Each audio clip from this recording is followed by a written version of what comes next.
விக்ரம் தன் பாக்கெட்டிலிருந்து துப்பாக்கியை எடுத்தான். விக்ரம், என்ன பண்றீங்க நீங்க? என்னை ஏமாத்துறவங்களை எனக்கு பிடிக்காது. எல்லாரும் சேர்ந்து என்னை ஏமாத்திட்டீங்க. இதை கூறிவிட்டு விக்ரம் துப்பாக்கியால் சுட்டான். நட்சத்திரா பயத்தின் உச்சத்திற்கு சென்று அலறிக்கொண்டே அங்கேயே மயங்கி விழுந்தாள். கச்சிதமான ஆபீஸ் வேர் அணிந்திருந்த ஒரு நபர் ஒரு கையில் பூச்சிக்கொல்லி மருந்து பாட்டிலையும் இன்னொரு கையில் ஒரு கூர்மையான கத்திரிக்கோலையும் வைத்துக்கொண்டு செடிகளுக்கு நடுவே நின்று கொண்டிருந்தார். நட்சத்திரா அந்த நபர் செடிகளுக்கு மருந்து தெளிப்பதை பார்த்ததும் திகைத்து போனாள். அவள் தனக்குத்தானே, யார் இவரு? பார்க்க இவ்வளோ டிப்டாப்பா இருக்காரு, ஆனா இங்க நின்று செடிகளுக்கு மருந்து தெளிச்சிட்டு இருக்காரு. இவர் இந்த செடியை என்ன பண்ண போறாரு என்று எண்ணியவள் அவர் கையில் இருந்த அந்த பெரிய கத்திரிக்கோலை பார்த்ததும் பதறிப்போனாள். அடுத்த கணமே நட்சத்திரா விரைவாக ஓடிச் சென்று மின்னல் வேகத்தில் அந்த நபரின் கையை இறுக்கமாக பற்றிக் கொண்டாள். திடீரென ஒரு பெண் தன் கையை தொட்டதும் அந்த நபர் மிகுந்த ஆச்சரியத்தோடு நட்சத்திராவை திரும்பி பார்த்தார். அவர் திரும்பிய அந்த நொடி காலம் உறைந்து போனது போலிருந்தது.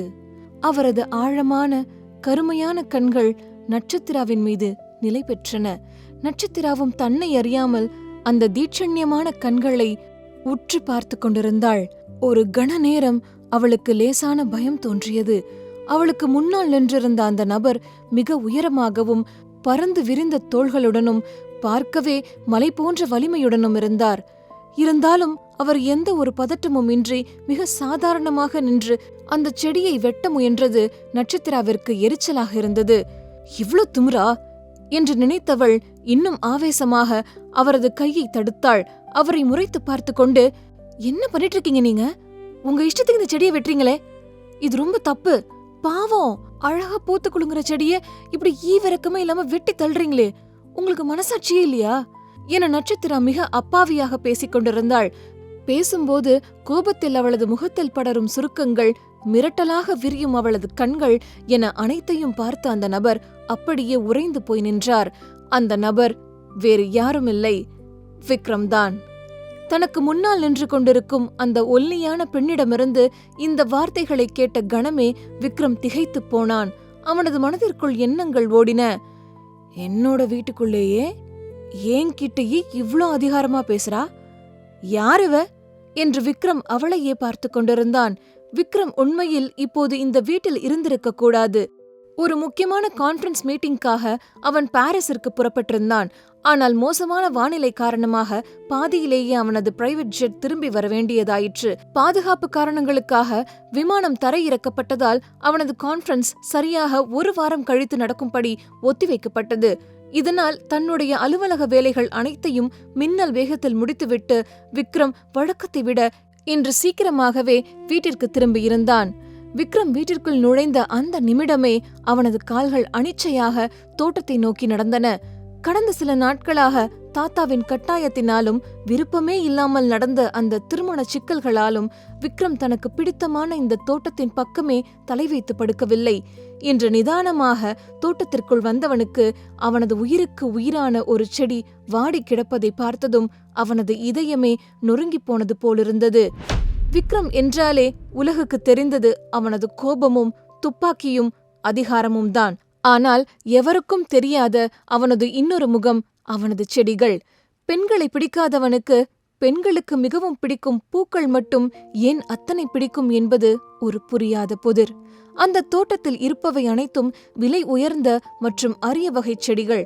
அவை அனைத்தையும் வெளிநாடுகளிலிருந்து அவன் பிரத்யேகமாக இறக்குமதி செய்திருந்தான். அவன் இப்போது கவலைப்பட்டு கொண்டிருந்தது ஒரு வெளிநாட்டு வகை ரோஜா செடிக்காக. அந்த செடி நோய்வாய்ப்பட்டு வாடுவதைக் கண்ட விக்ரம் அதன் காய்ந்த பாகங்களை சீர் செய்து அதற்கு புத்துயிர் கொடுக்க முற்பட்டான். கையில் கத்திரிக்கோலை ஏந்தி மிக நுணுக்கமாக அந்த செடியை சரி செய்து கொண்டிருந்தான். அப்போதுதான் நட்சத்திரா அங்கே வந்தாள். யாருவ இவ்ளோ அழகான செடியை ஏனோ தானோன்னு வெற்றானே என்று அவள் ரத்தம் கொதித்தது. விக்ரம் அணிந்திருந்த கச்சிதமான கோட் சூட் உடையை பார்த்துவிட்டு அவள் தனக்குள் ஒரு முடிவுக்கு வந்தாள். இந்த வீட்ல சமையல் வேலை செய்யறவங்க கூட கோட் சூட் போட்டுட்டு தானே இருக்காங்க, இந்த தோட்டக்கார மட்டும் ஏன் போடக்கூடாது என்று விக்ரமின் தோற்றத்தை பார்த்து அவளை ஒரு தோட்டக்காரன் முத்திரையை அவன் மேல் குத்தினாள்.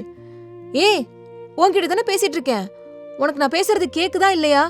ஏன் இப்படி செடியை வெட்டி சிதைக்கிற? பாவம், அது உனக்கு மனசாட்சியே இல்லையா என்று பொறிந்து தள்ளினாள். விக்ரம் அவளை ஒரு விசித்திரமான பொருளை பார்ப்பது போல பார்த்தான். அந்த பார்வையில் இருந்த தீவிரத்தை நட்சத்திரா வேலைக்காரனின் திமிர் என்று தவறாக புரிந்து கொண்டாள். நேற்று இரவு நடந்த கலவரத்தின் போது நட்சத்திரா விக்ரமை தெளிவாக பார்க்க கூட இல்லை. ஏன் அப்படி முறைக்கிற? பொண்ணுங்களை இதுக்கு முன்னாடி பார்த்ததே இல்லையா? இத பாரு, நான் உன் உயிரை காப்பாத்த ட்ரை பண்ணிட்டு இருக்கேன், ஆனா நீ என்னையே முறைச்சிட்டு இருக்க என்று அவள் தன் தலையில் அடித்துக் கொண்டாள். விக்ரம் இன்னும் ஒரு வார்த்தை கூட பேசவில்லை. அவனது அமைதி அவளை இன்னும் பதற்றமடைய செய்தது. இங்க பாரு, நான் யாருக்கும் இந்த மாதிரி அட்வைஸ் பண்றதில்ல, ஆனா அவனோட கொடூரம் எப்படின்னு எனக்கு தெரியும். அவன் வந்தான்னா நீ செடியை இப்படி வெட்டுறத பார்த்தாலே உன்னை துப்பாக்கியில சுட்டு தள்ளிடுவான். அவன் ஒரு ரத்த காட்டேரி. அவன் கையில நீ சிக்கிடக்கூடாதுன்னு தான் சொல்றேன். சீக்கிரம் இங்கிருந்து தப்பிச்சு போயிடு என்று மிரட்டலாகவும் அக்கறையாகவும் சொல்லிவிட்டு அங்கிருந்து விறுவிறுவென நகரத் தொடங்கினாள். நட்சத்திரா திரும்பி நடக்கும்போது விக்ரம் கையில் இருந்த கத்திரிக்கோலை இறுக்கமாக பற்றினாள். அவனது வீட்டிலேயே, அவனது தோட்டத்திலேயே நின்று கொண்டு தன்னையே அரக்கன் என்று அழைத்து தன்னையே தப்பித்துப் போ என்று சொல்லும் இந்த பெண் யார் என்ற கேள்வி அவனது மண்டைக்குள் குடைந்தது. அந்த தோட்டத்தில் நிலவிய நிசப்தத்தை உடைக்கும் விதமாக விக்ரம் தன் கையில் வைத்திருந்த அந்த கனமான கத்திரிக்கோலை தரையில் தூக்கி எறிந்தான். அந்த சத்தம் கேட்ட அடுத்த நொடி நட்சத்திரா சுதாரிப்பதற்குள் விக்ரம் மின்னல் வேகத்தில் அவளது மென்மையான ஒரு கையை பற்றி தன் பக்கமாக இழுத்தான். அந்த ஒரு கணத்தில் நட்சத்திரா விக்ரமுக்கு மிக மிக அருகில் நின்று கொண்டிருப்பதை உணர்ந்தாள். அவனது கட்டுமஸ்தான அகன்ற மார்போடு அவள் உடல் இறுக்கமாக ஒட்டி இருந்தது. விக்ரம் கூட அந்த ஒரு கணப்பொழுது அவளது அருகாமையில் தன்னை மறந்து சிலையாக போய் நின்றான். அவளது கண்களில் இருந்த அந்த துணிச்சலும் அவளது முகத்தின் வசீகரமும் அவனை ஒரு நிமிடம் திகைக்க வைத்தது. ஆனால் விக்ரமின் இந்த செயலால் நட்சத்திராவின் ஆத்திரம் உச்சிக்கு ஏறியது. பயப்படுவதற்கு பதிலாக அவள் இன்னும் ஆக்ரோஷமாக அவனை முறைத்தாள். உனக்கு எவ்ளோ தைரியம் இருந்தா என் கையை பிடிச்சு இப்படி இழுப்ப? நீ ஒரு சாதாரண வேலைக்கார மட்டும்தான். அதுக்கேத்த மாதிரி உன் எல்லைக்குள்ள நடந்துக்கோ, புரியுதா? நான் அக்கறையா உன்னோட உயிரை காப்பாத்தணும்னு நினைச்சிட்டு இருக்கேன், ஆனா நீ என்கிட்டயே இப்படி அத்துமீறி நடந்துக்கிற. உனக்கு எவ்ளோ தைரியம் என்று நட்சத்திரா இந்த வார்த்தைகளை உதிர்த்த உடனே விக்ரமின் கண்களில் கோபம் தீ போல எரிய தொடங்கியது. ஆனால் முன்னால் நிற்பது விக்ரம் என்று தெரியாத நட்சத்திரா இன்னமும் அவரை தோட்டக்காரர் என்று நினைத்துக் கொண்டு கோபத்துடன் வேகமாக விக்ரமின் பிடியிலிருந்து தன் கையை விடுவித்துக் கொண்டாள். ஒரு அடி பின்வாங்கி நின்று, ஓ, நல்ல வாக்கு சொன்னா நாய் கூட மதிக்காதுன்னு பெரியவங்க சும்மாவா சொன்னாங்க? உனக்கு எவ்ளோ திமிர் இருந்தா நீ இப்படி பண்ணுவ? இந்த வீட்ல இருக்கிற அந்த அரக்கனுக்கு தான் திமிர்னு பார்த்தா அவன்கிட்ட வேலை செய்யற ஒன்ன மாதிரி ஆளுங்களுக்கு கூட இவ்ளோ திமிர் இருக்குன்னு நான் நினைச்சு கூட பார்க்கல. ஒன்ன போய் காப்பாத்தணும்னு நினைச்சேன் பாரு, என்ன சொல்லணும் என்று கடிந்து கொண்டாள். இதை கேட்டதும் விக்ரம் உண்மையாகவே குழப்பமடைந்தான். திமிரா? நீ என்ன சொல்ற? திமிர்னா என்ன என்று அவன் புரியாமல் கேட்க நட்சத்திரா கோபத்தின் உச்சத்துக்கே சென்றாள்.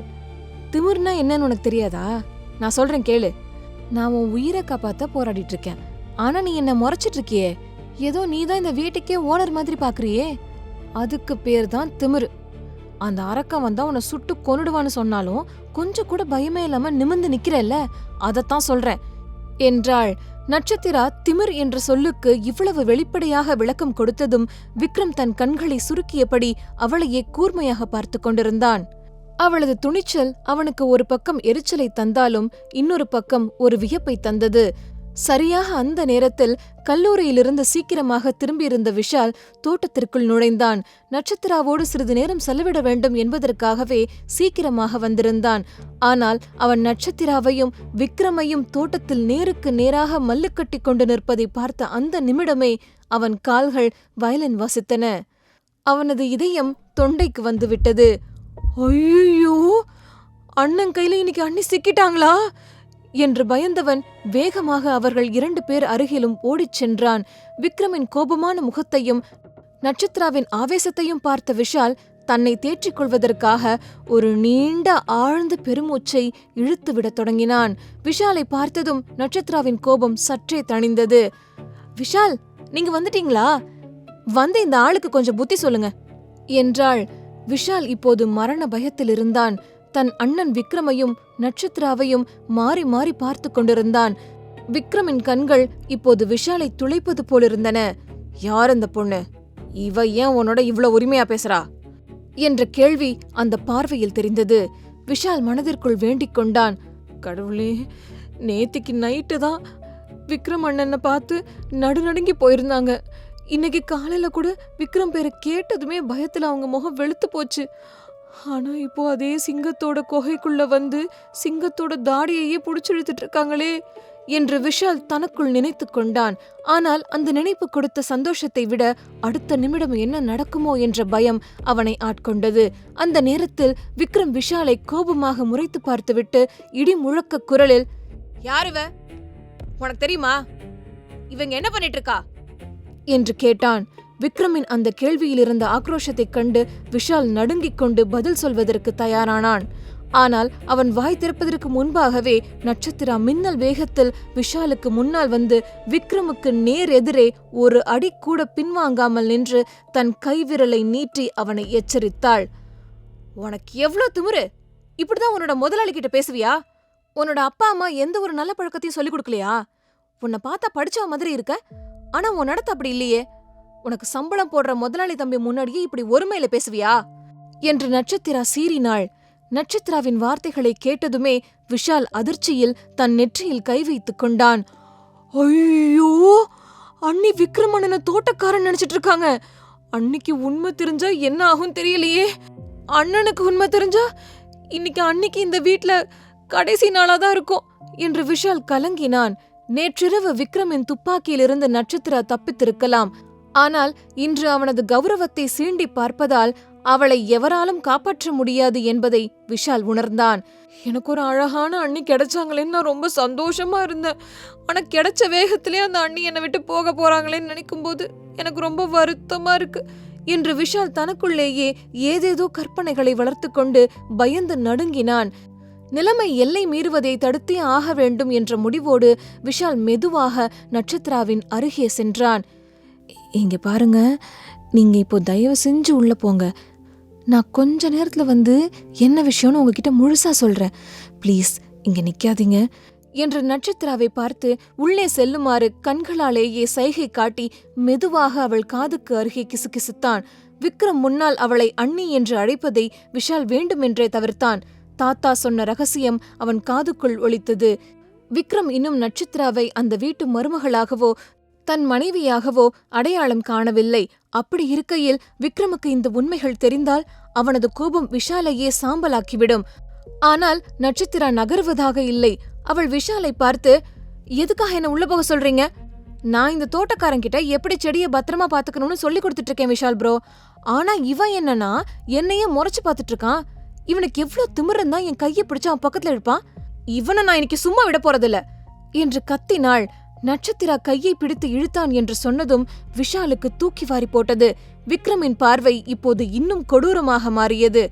அவன் நட்சத்திராவையும் விஷாலையும் பார்க்கும் பார்வை எந்த நேரத்திலும் அங்கே ஒரு புயல் வெடிக்கப் போகிறது என்பதை கூறியது. விக்ரம் துப்பாக்கியை மீண்டும் எடுக்கப் போகிறானா? அல்லது நட்சத்திராவின் இந்த துணிச்சல் அவனுக்குள் ஒரு மாற்றத்தை ஏற்படுத்தப் போகிறதா? முழு கதையையும் கேட்டு மகிழ பாக்கெட் FM ஆப்பை டவுன்லோட் செய்யுங்கள். லிங்க் டிஸ்கிரிப்ஷனில் கொடுக்கப்பட்டுள்ளது.